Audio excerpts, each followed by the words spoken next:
Oi, pessoal do primeiro ano. E aí, como é que vocês estão, hein? Eu espero que estejam todos bem, tá bom?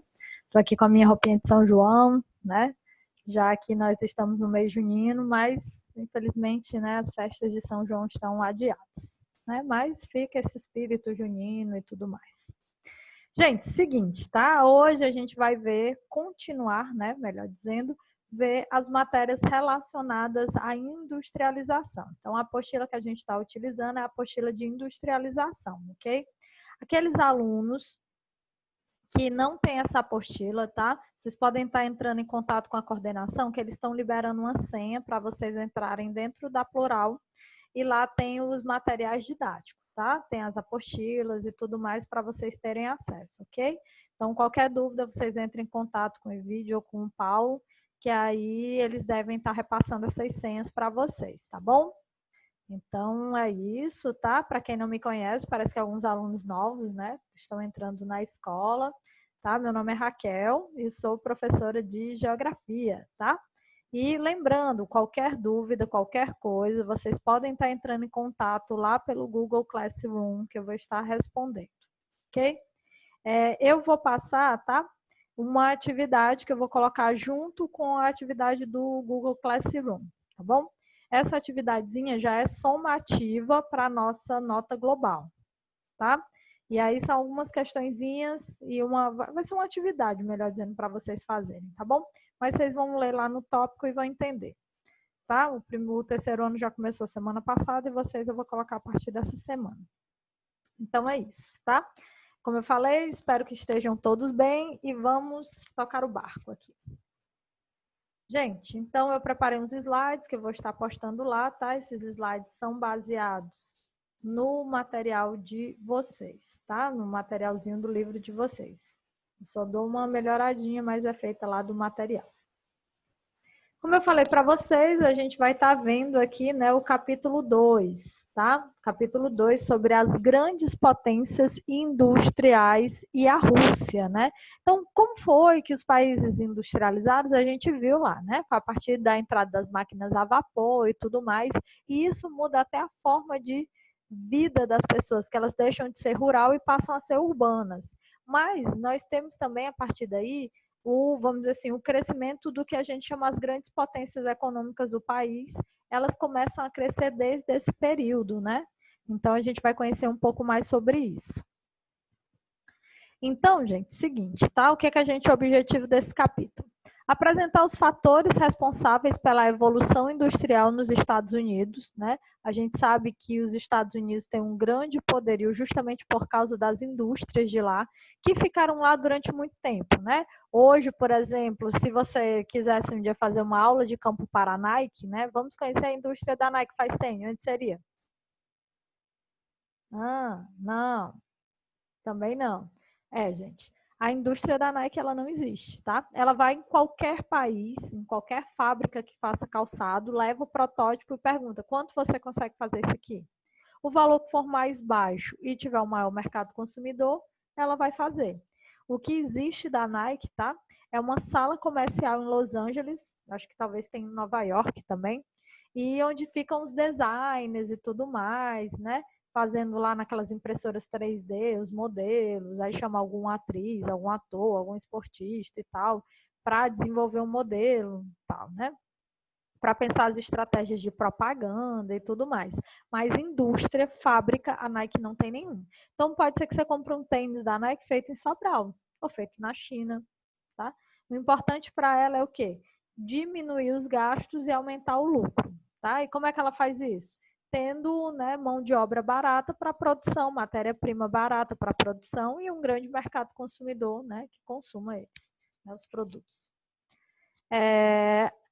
Identificar a distribuição espacial das indústrias norte-americanas, né? Onde é que elas estão mais ou menos? Então a gente vai conhecer um pouco disso. Entender os processos históricos que resultaram, né, na industrialização japonesa. A gente sabe que o Japão é uma grande potência tecnológica e isso está atrelado à indústria, tá? Não confundam Japão com China, tá? Vamos dizer assim, a China ela tem uma grande indústria, mas não são produtos de ponta, de alta tecnologia, tá? Já o Japão, ele consegue ter uma alta produtividade de produtos de ponta. Então, por exemplo, eles fazem, sei lá, um microchip que coloca no seu corpo para saber quais as vitaminas que estão faltando, qual o melhor remédio para você tomar. Já a China faz aquela grande produção de lápis de cor, borracha, apontador, produtos, né? Essa, vamos dizer assim, que não tem tanta qualidade, mas o importante é que você tenha uma grande produtividade. E aí a gente vê as lojas de 199, né? Que nos anos 90 foram tão populares. Hoje estão na faixa de 9,99, né? Várias lojas assim. Vocês devem conhecer alguma aí pelo bairro. Caracterizar as atividades industriais japonesas, né? Reconhecer as áreas industriais da Europa e apresentar as principais características das atividades industriais no Reino Unido, na França, na Alemanha, na Itália e na Rússia. Aí nós vamos conhecer os principais conceitos, né, de Manufacturing Belt, Rust Belt, Ghost Town, Sun Belt, Vale do Silício, Zanbatsu, Revolução Meiji e os Kazen. Tá? Então, nós vamos conhecer, e esses, vamos dizer assim, esses conceitos, eles são característicos das indústrias de determinados locais. Então, quando você vê numa prova, por exemplo, perguntando sobre os belts, eu já sei que ele está falando dos Estados Unidos. Se ele perguntar sobre Revolução Meiji, eu já sei que ele está falando da China, tá? Então, de acordo com o que ele estiver perguntando na questão, você já vai conseguindo se situar geograficamente. Então, agora a gente vai conhecer um pouco da Manufacturing Belts, né? Os cinturões da manufatura. É a região dos Estados Unidos, a gente pode ver aqui, tá? Que é mais industrializada. Então, um pouco diferente daqui do Brasil, a região que tem mais indústrias é o Nordeste. Então, o Nordeste dos Estados Unidos, né? USA, é onde a gente tem uma grande quantidade de indústrias. E aí, o que é que se destaca, né? A siderúrgica, a metalúrgica, a mineração e a automobilística, tá? Então, é nessa região onde a gente tem indústrias da GM, né?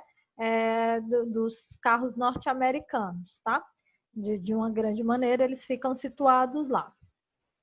E temos também, né, as siderúrgicas, né, onde você pega os minérios de ferro e transforma em chapa de aço, né, transforma em ferro, enfim, alumínio, né, pega a bauxita, transforma em alumínio. Então, é nessa regiãozinha aqui vermelha, tá, que a gente tem essa, vamos dizer assim, essa característica.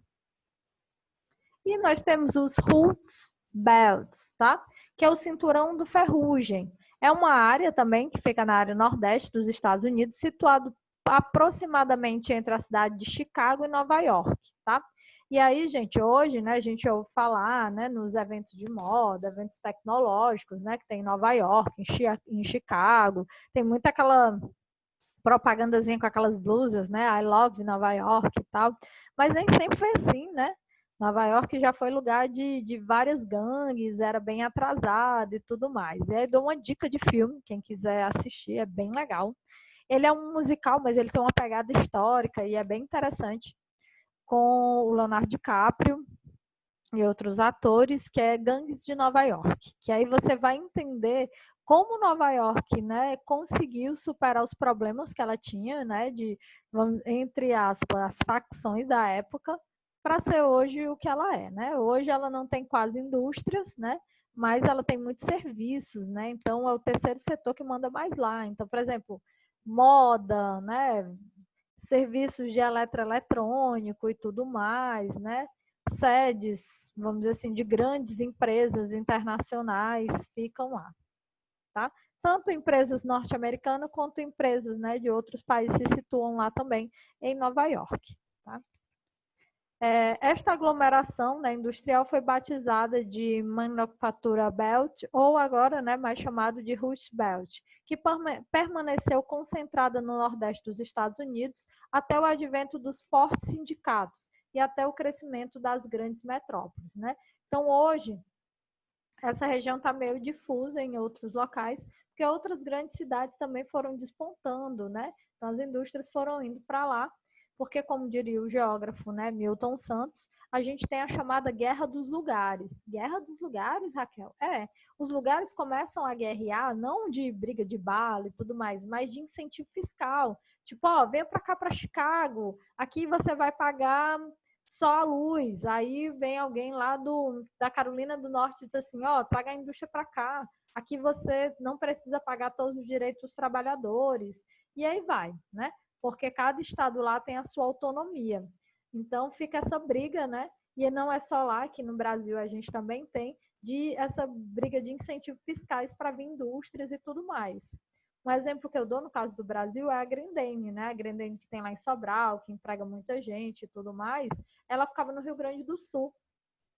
E aí, na época, né, o contrato, ela faz um contrato de cada 10 anos, ela fez um contrato lá no Rio Grande do Sul, já estava lá há 10 anos, e ela pegou e perguntou, olha, você não vai abaixar as taxas de imposto e tudo mais, pagar menos aluguel?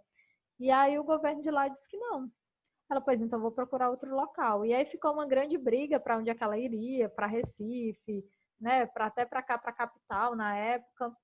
E aí, na época, né, os Ferreiras Gomes fizeram uma proposta de levar para Sobral, onde eles não iam pagar a água, a luz, a mão de obra ia ser bem mais barata, uma grande mão de obra, o terreno também eles não iam precisar pagar IPTU e tudo mais, e aí atraiu a Grendene para lá. É tanto que se vocês tiverem de oportunidade para Sobral, ela parece um Lego.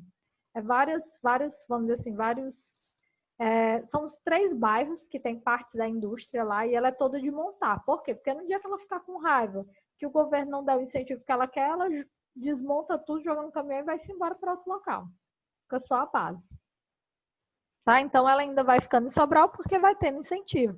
É tanto que em 2015 eu estava lá, o pessoal estava muito preocupado, né? Porque o contrato já ia vencer. Mas aí foi oferecido os mesmos incentivos, eles continuaram lá. E para ela é muito melhor, porque, por exemplo, ela pagava num supervisor lá no Rio Grande do Sul, vamos dar um exemplo, na época, R$ 3.000. Um exemplo. Agora ela paga para o mesmo engenheiro, sendo formado na região e tudo mais, 1.500 e uma cesta básica, ele está morto e feliz porque conseguiu um emprego. Então, né, as realidades são bem distintas. E com isso também veio crescer, né? A universidade cresceu, novos cursos cresceram, né? As pessoas tiveram que ser alfabetizadas e tudo mais, que era o mínimo que a indústria exigia, até para poder ler os manuais de instrução, para colocar os produtos nas caixas, enfim, trabalhar com as referências e tal. Então é isso. Nós temos, tá? Ghost Town. Ghost Town? Como assim, professora? A aula não é de indústria, só está falando de fantasma? Gente, nós temos várias cidades fantasmas. Professora, eu tenho medo dessas coisas. Não, porque essas cidades fantasmas aqui, pelo menos a priori, elas não deveriam fazer tanto medo, tá? Gente, por que o nome é Ghost Town? Tá?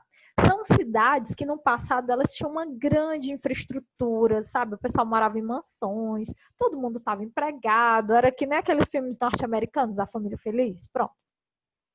Todo mundo empregado, feliz, morando na sua casa própria, com seus filhos indo para a universidade, sendo atletas e não sei o que mais lá. Então, nós tínhamos muito isso, tá? Anos 70, 80, né? Que a lógica do consumo norte-americano é muito grande. Então, assim, as casas são grandes, os carros são grandes, porque eles têm essa coisa de mostrar que precisam e têm como consumir, né? E aí, o que aconteceu? Né, as indústrias, né, começou até a guerra dos lugares. A indústria, ela não é norte-americana, ela não vamos dizer assim, patriota, né? Ela quer saber se ela está lucrando, se ela está ganhando dinheiro e tudo mais. E aí o que aconteceu? Essas indústrias começaram a ver que era muito mais interessante sair dos Estados Unidos e ir para outros países, né? Onde as pessoas trabalham por centavos, onde emprega criança, idoso, o pessoal quer saber se está trabalhando e assim vai. Tem um documentário, que foi o que ganhou esse ano o Oscar desse ano, que foi do ano passado, né? Que é sobre isso, né? É sobre uma indústria norte-americana, né? Uma indústria chinesa que vai tentar levar o modo de produção dela lá para os Estados Unidos, e aí tem um conflito e tudo mais. E ela vai para uma cidade justamente isso, uma cidade que estava precisando de emprego, porque a antiga indústria da GM tinha ido embora, né? Que faz motores e tal, General Motors. Estava indo embora para outro país e essa indústria tenta, né, vamos dizer assim, se alocar lá. mas trazendo o modo de produção da China, né?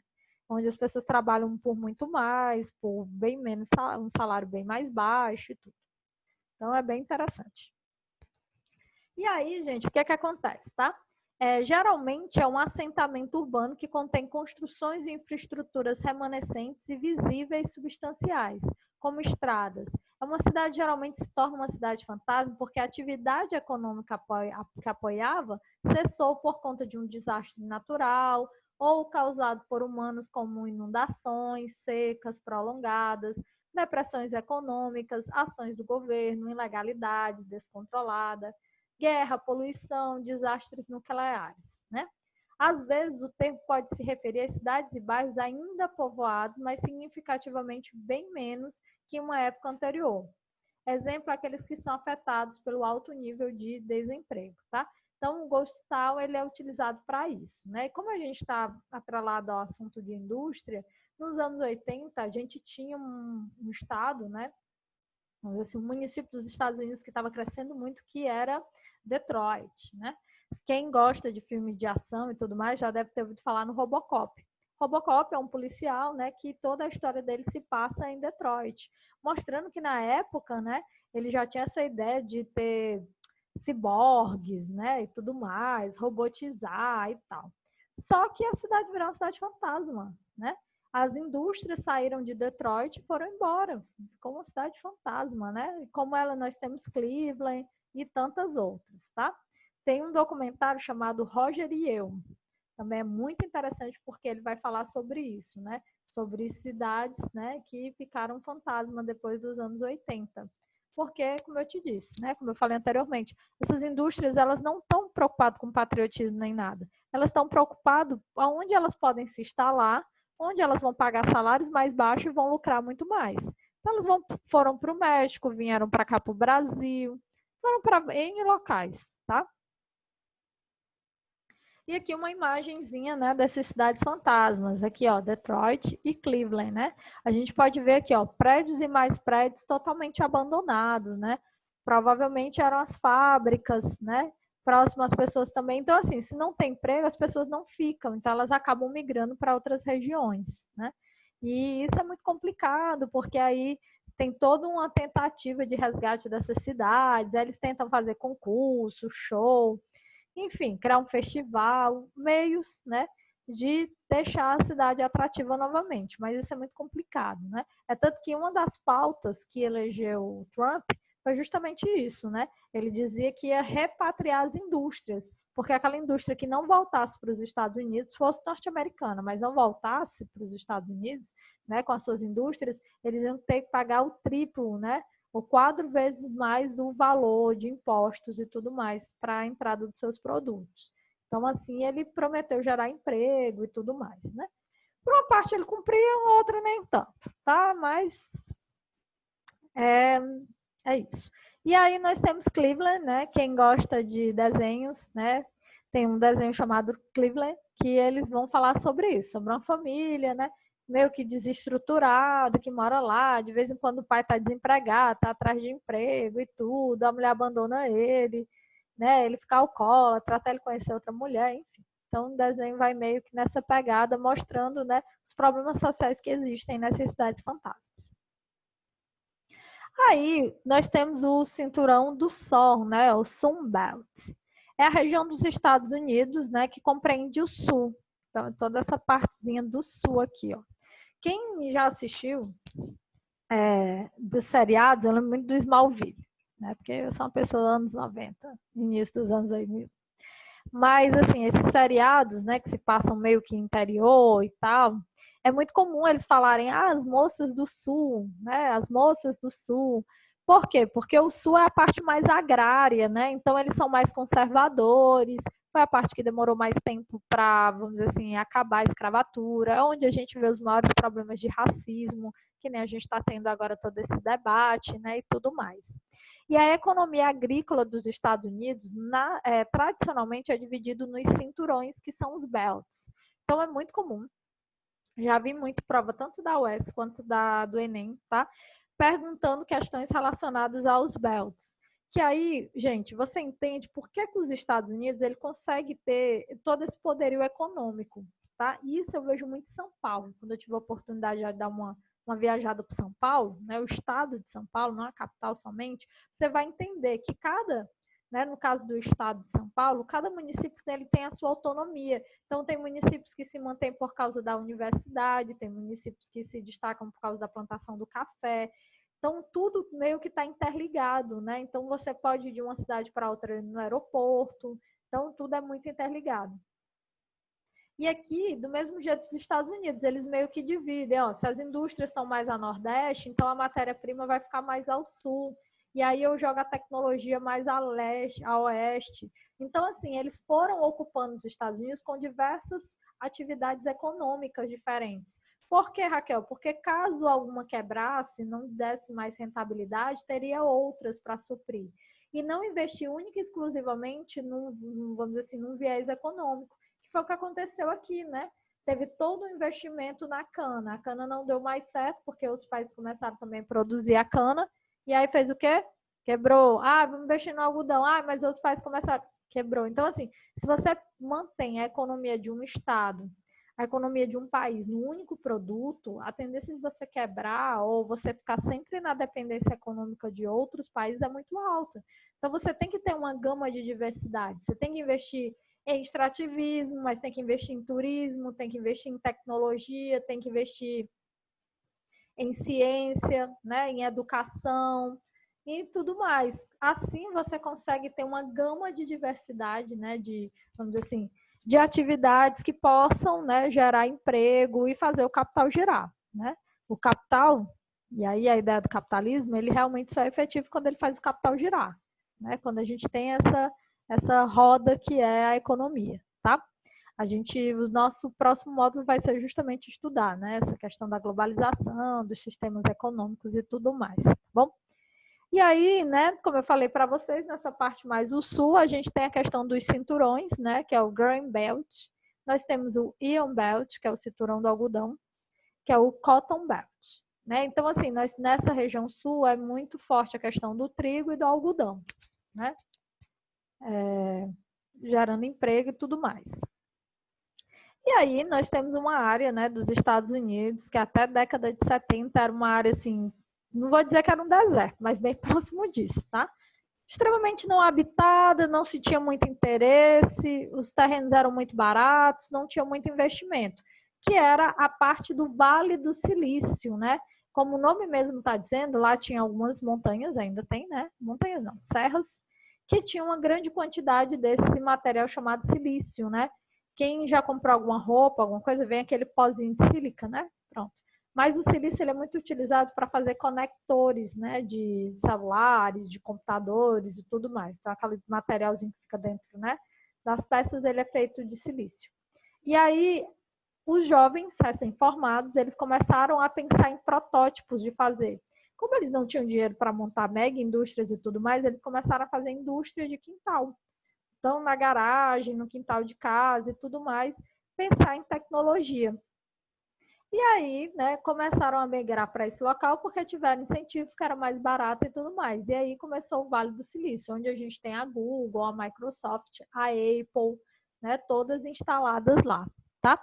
Onde concentra essas grandes empresas de alta tecnologia, universidades, institutos de pesquisa, né? Muita gente, por exemplo, eu consigo fazer um protótipo de um mouse óptico. Eu pisco para o mouse, ele funciona, né? Vamos dizer assim.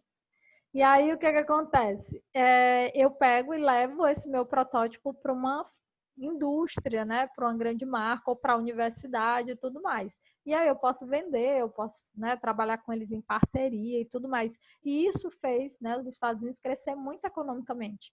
É tanto que, por exemplo, o Brasil, muitos dos iPhones que vocês têm, né? Quem tem, conhece quem tem, ele é comprado aqui, né? E ele é feito aqui, né? Muita gente compra nos Estados Unidos e traz para cá porque sai mais barato, mas aí tem a questão que não pode trazer muitos e tudo mais, senão você, né, pega lá na alfândega e tal. Mas mesmo ele sendo feito com produtos brasileiros e no Brasil, o preço dele não abaixou. Por quê? Porque o grande valor dele não é o valor da peça em si, não é o computador, não é o celular em si, mas a tecnologia que está dentro dele, o software, né? Então, esse software é por isso que eles pagam tão caro. Tá? Então, esse software não é feito aqui, é feito lá. E aí, o seu valor diferencial é esse, tá? Nessas regiões, observam muitos pesquisadores estrangeiros que acabaram saindo de seu local de origem, atraídos por melhores salários e pelos desafios profissionais. A gente chama isso de fuga de cérebro, né? Quando vocês estiverem estudando migração, a gente vai ver que hoje tem muito disso. Eu tenho pelo menos uns 5 amigos, né? Que moram fora, né? Um tá para ir agora, vai depois da pandemia, que é justamente isso. Se você se destaca numa área, né? Se você sabe fazer algo muito bem, esses países estão recebendo vocês. Quem já assistiu aquela série The Big Bang Story mostra isso, né? Que tem um dos meninos lá, que é professor de física quântica e tudo mais, que ele é indiano, né? Então, lá nos Estados Unidos tem muito indiano, porque justamente, né, o pessoal que quer ter uma condição melhor de vida e tal, vai tentar a vida nos Estados Unidos. A família que tem uma condiçãozinha financeira manda os filhos também para lá. Como no passado, a gente vai ver, também mandou, né? Na época da Revolução Meiji, também mandaram lá né, na China mandaram para os Estados Unidos, mandaram para outros países, tá bom? O que são os zabatsu, né? Os zabatsus? O crescimento econômico do Japão na era Meiji após a Segunda Guerra Mundial, justamente com a enorme concentração econômica de renda da população japonesa, fez com que os capitais se reunissem em torno de alguns aglomerados nipônicos, conhecidos como zabatsu. Entre eles, a gente tem a Honda, a Toyota, a Mazda, Mitsubishi, Suzuki, Subaru e Daihatsu. Né? Então, essas são algumas das empresas, né, japonesas que, com o crescimento econômico, elas começaram a se difundir, principalmente após a Segunda Guerra Mundial. Né? E hoje são marcas, vamos dizer assim, respeitadas, né, de qualidade e tudo. Revolução Meiji, né? Ela ocorreu, gente, mais ou menos em 1860, né? E aí foi a centralização do poder nas mãos do imperador. Né? Então, o que é que acontece? Eu começo a centralizar esse poder na mão do imperador e ele faz reformas, né, no Japão. E aí, o governo japonês firmou o tratado comercial com os países ocidentais, garantindo a exportação de produtos japoneses. Então, foi a partir dessa época, né, que vamos dizer assim, os outros países começaram a conhecer a qualidade dos produtos japoneses. Antes eram mais ligados à louça, né, vamos dizer assim, utensílios e tal. Depois é que vem as tecnologias, né, que a gente tem hoje. Realizou uma ampla reforma educacional, erradicando o analfabetismo e promovendo a industrialização do país. O governo ele dava bolsa, tá? Eu quero fazer uma profissão tal que não tem aqui. O governo dava bolsa para essa galera ir para outros países, se formarem, voltarem, né, para trabalharem lá e tudo mais. Todas as crianças tiveram que ser alfabetizadas, né? Foi erradicado o analfabetismo. Gente, nós estamos em 2020, o Brasil não conseguiu isso e não vai conseguir tão cedo. Né? Vocês devem ter vários parentes, né? E conhecer pessoas que só fizeram até a primeira série, até a quarta série, não sabem ler direito, só sabem assinar o nome. Então, olha isso. Em 1860, o Japão já tinha essa preocupação. A gente está em 2020 e aqui a gente não tem essa preocupação. Gente, é aí que a gente começa a entender por que alguns países são potência e por que outros não são, né? Porque vem de toda uma mentalidade, né? Um país com pessoas atrasadas, com analfabetismo muito alto, ele é muito mais fácil de ser dominado, ele é muito mais fácil, né, de propagação de mentiras, de fake news e tudo mais. Entendem?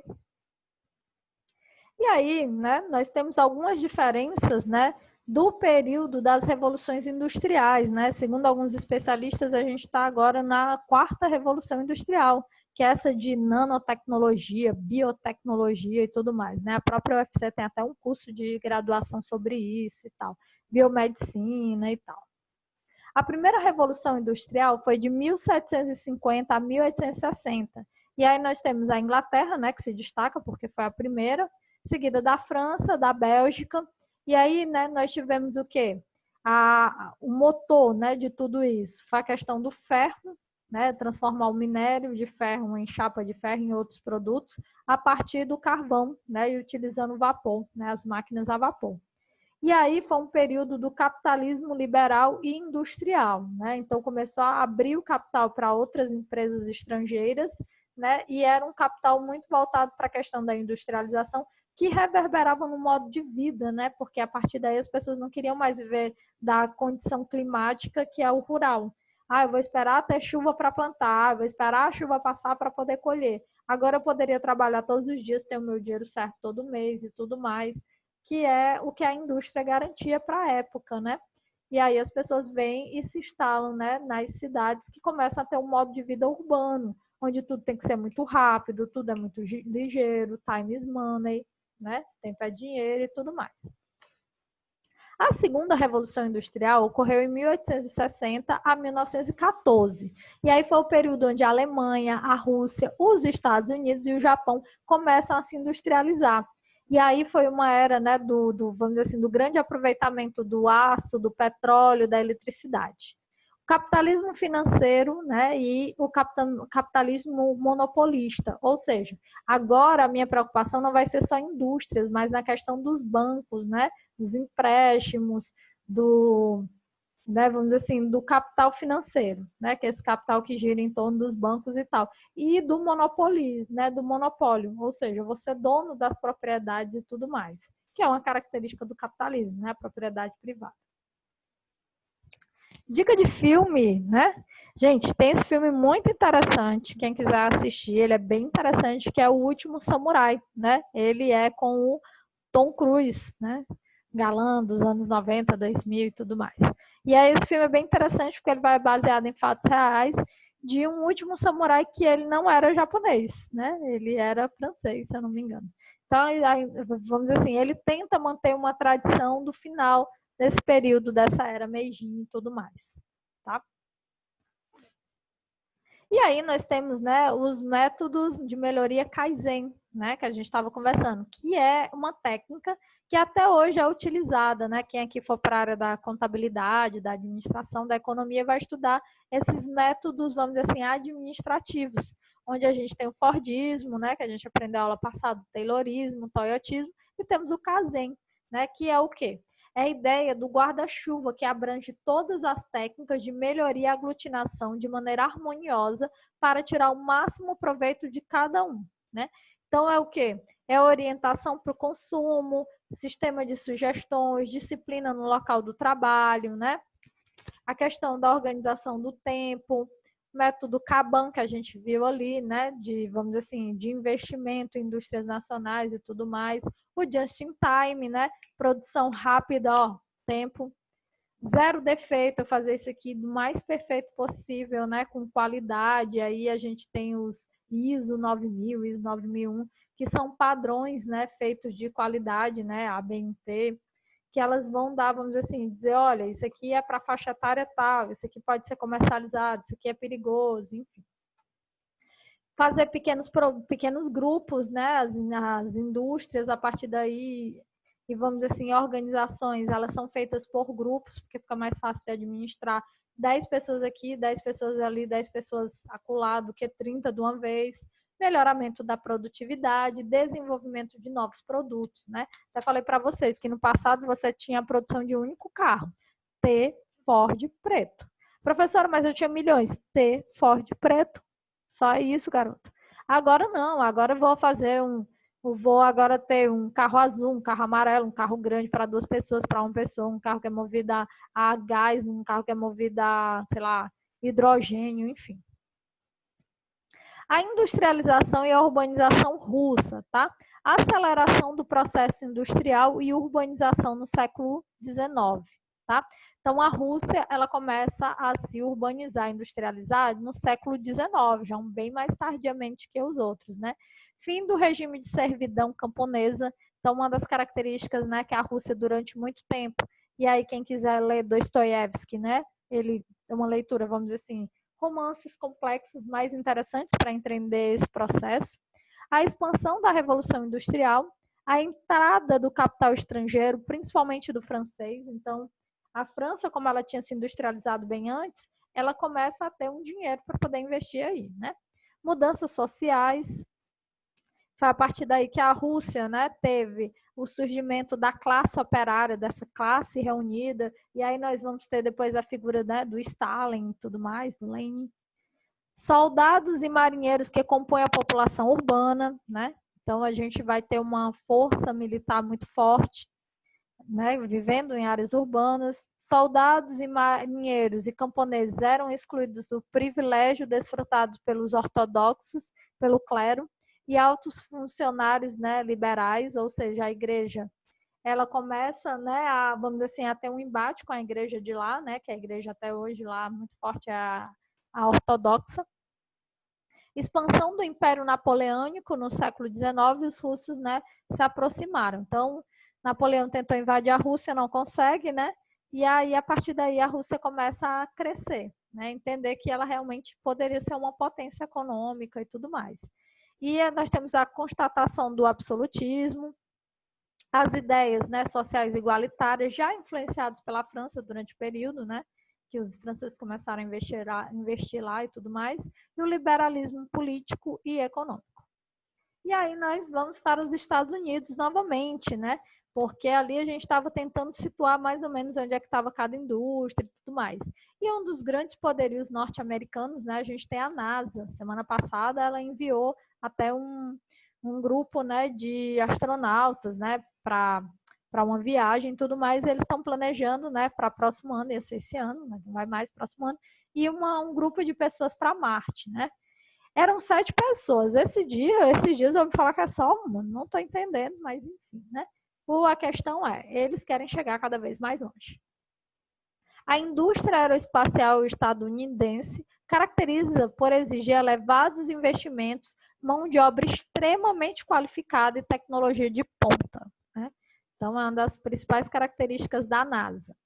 Na Califórnia também se estabeleceu a famosa indústria cinematográfica de Hollywood, né? Então, os filmes que ficam bem famosos, eles são produzidos lá, né, em Hollywood, na Califórnia. Além disso, criou-se, né, próximo a São Francisco, o chamado Vale do Silício, né, o Silicon Valley, o qual se destacam as empresas de informática, né, eletrônica, como eu falei para vocês, a HP, a Apple, a Oracle, a Intel. Os Estados Unidos é a grande potência industrial, né, dos Estados Unidos. Então, como eu estava falando para vocês, olha aqui, né, nós temos essa parte mais ao nordeste, né, onde a gente tem algumas indústrias. Aqui a parte mais ao sul, né, a gente tem a parte mais agrária. E aí nós temos as áreas de tecnopolo, né, aqui no Silicon, né, Vale, perto das montanhas, Salt Lake City, né. Então, a gente vai vendo que existe todo esse investimento, né. Aqui é o Silicon Mountain e o Vale do Silício é bem aqui, em São Francisco, tá? A Tijuana, né, que é a cidadezinha do México, onde muita gente tenta passar, né, para os Estados Unidos, vindo por aqui, e o pessoal dos Estados Unidos vai comprar as porcarias lá em Tijuana, né, de drogas e tudo mais. O Japão, né, como eu falei para vocês, a medida que integra foi a chamada Revolução Meiji, possibilitando ao Japão deixar de ser um país exclusivamente agrário e tornar-se um país predominante industrial. Gente, a gente tem que lembrar que o Japão, né, já passou por várias desgraças, né? A gente teve 2 bombas atômicas que caíram lá, já vários terremotos, tsunamis, e o Japão ainda consegue se manter bem em pé, né? Economicamente, cientificamente, politicamente e tudo mais, né? É tanto que dos países asiáticos foi o que teve, né, menor índice, né, de mortes da pandemia e tudo mais, é tanto que eles liberaram antes, depois voltaram atrás e tudo mais. Ai, professor, tem a Coreia do Norte. Gente, os dados da Coreia do Norte a gente nunca pode confiar muito, né? Porque é um país fechado, então a gente não sabe se o que eles dizem é realmente o que é o que não é, né? Com um território pequeno, a área do país é de 370 mil quilômetros quadrados e pouco favorecido de recursos naturais, né? Porque praticamente é um conjunto de ilhas montanhosas com vulcões e com encontro de placas. Então, você já viu como é que é o negócio, né? Exato. O país iniciou sua expansão imperialista invadindo áreas vizinhas a fim de suprir as demandas internas e gerar condições para se tornar uma sociedade industrial. Em 1968, o imperador Mutsuchi assumiu o trono japonês depois de ter viajado à Europa e conhecido os avanços que o desenvolvimento industrial proporcionara à Inglaterra, retornou ao seu país e resolveu realizar inúmeras e profundas reformas. O imperador iniciou a importação de máquinas da Europa, ele eliminou as barreiras alfandegárias, impostos para que várias famílias pudessem, né, comprar equipamentos e manufaturas, né, de outros países, e maquinofaturas também. Aqui é um mapinha, né? O Japão é esse aqui, ó, gente. Essa como se fosse uma tripinha, né? Ele não é muito pequeno em tamanho, ele é até grandezinho, mas ele é estreitinho, tá? E aqui nós temos as grandes megalópolis, né? E os centros industriais lá. Tá? Então, Tóquio, né? Nós temos aqui as outras cidades, né? Quem gosta daqueles desenhos de anime e tudo mais deve conhecer, né? Os aeroportos e tal.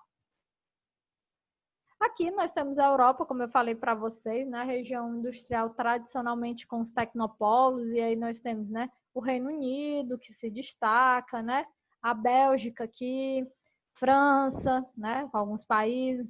Aí nós temos a Itália, né, a Alemanha, Suécia, né, e outros países que vão se destacando aqui na Europa através, né, dos processos de indústria. Então, a gente vê que a Europa tem várias áreas industriais, por isso que ela é unida em um grupo que é a União Europeia. Que agora, né, o Reino Unido saiu de lá, né, que foi o Brexit. Ela saiu da União Europeia, não foi da Europa, pelo amor de Deus, tá? Porque se fosse da Europa ia ficar um buraco lá, então é da União Europeia, do grupinho deles, que a gente vai aprender mais na frente.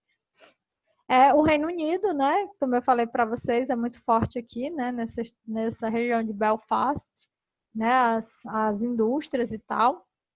No Reino Unido a gente também tem uma grande, né, indústria de quê, professora? De química, automobilística, mecânica, de bebidas, metalúrgica, têxtil, eletrônico, aeroespacial, tecnologia de ponta, atividades financeiras, extração de carvão e gás natural. Só basta lembrar, né, que a Inglaterra agora, né, disse que ia fazer uma polícia digital para pegar os hackers e tudo mais. Nós temos a França, né, que aí se destaca a região aqui de Nantes, de Paris, Lyon, Bordeaux, Toulouse, né, Nancy, Lille, né, são algumas das regiões que se destacam. Marseille, tá? E quais são os produtos, professora, tá? Petróleo, gás, ferro, carvão, siderurgia e refinarias de petróleo, tá? Nós também temos indústria aeroespacial e indústria automobilística, né? A Renault, né? Esses carros aí, vocês devem conhecer essas marcas. A Alemanha, né? Ela vem crescendo muito nos últimos anos, a sua economia, né? É uma das economias mais estáveis da Europa e tudo mais, principalmente nos setores de química, automobilística, mecânica, metalúrgica, naval, eletrônica, tecnológica, pesquisas em desenvolvimento de mineração. A Itália, né? A botinha. A gente tem o quê? Petróleo, carvão mineral, indústria e ferro, né? São as indústrias que mais se destacam, além de moda, né? Indústria de produtos, maquiagem, boticário, né? Químicos que entram, enfim. Rússia, né? E aí a gente tem o grupinho que ele faz parte, que é do SEI, né? Dos países exportadores de carvão, né? Já a mecânica aqui, a parte de refinaria, né? Então, a gente vê quantas indústrias, né, existem. De um tempo para cá, muita tecnologia também está sendo, né? Indústrias tecnológicas estão aqui nessa região da Alemanha e tudo mais. Então, dá para a gente ver aqui no mapinha. Gente, é isso, tá? Leiam o livro de vocês. Quem não tiver, como eu falei, né, no começo do nosso videozinho, falem com a escola, com o professor Paulo com o vídeo, para pedir sua senha lá da Plural, para dar uma olhadinha no material, tá bom? Eu vou ver até essa próxima videoaula, a gente faz em cima do livro e tal, para me mostrando partes. Para casa, página 27 e 29, tá? E eu quero que vocês façam um breve resumo sobre o processo de industrialização da Itália, da Alemanha e do Reino Unido. Então, vocês dão uma olhada, uma pesquisada, escreve 20 linhazinhas, tá? As 20 linhas contendo esses 3 países e o seu processo de industrialização. E aí vocês podem dizer o produto que é mais industrializado, quando começou, quais as características e tudo mais, tá? Até para treinar a escrita de vocês, tá bom? Gente, é isso. Qualquer dúvida, vocês podem estar entrando em contato lá pelo Google, sala de aula, que eu vou estar respondendo, tá bom? Um abraço, espero que estejam todos bem. E aí eu vou colocar uma atividadezinha também lá no grupo, mas é mais para frente para entregar, tá bom? Que vai valer como nota de global, igual como vocês fizeram os módulos, tá bom? Qualquer problema que vocês tenham tido nas notas, tá? Se vocês já tiverem acesso às notas, vocês também podem estar entrando em contato comigo lá pelo Discord ou pelo Google Sala de Aula, tá? Um abraço, espero que vocês estejam gostando, tá? Se estiver muito baixo, alguma coisa, pode dar um feedback, ó, professora, né? Fala um pouquinho mais devagar, fala um pouco mais alto, enfim. Tá? E eu vou colocar também dica de algum vídeo para vocês verem, tá? Mas assistam esses que eu tô falando que é bem legal, tá bom? Um abraço e se cuidem.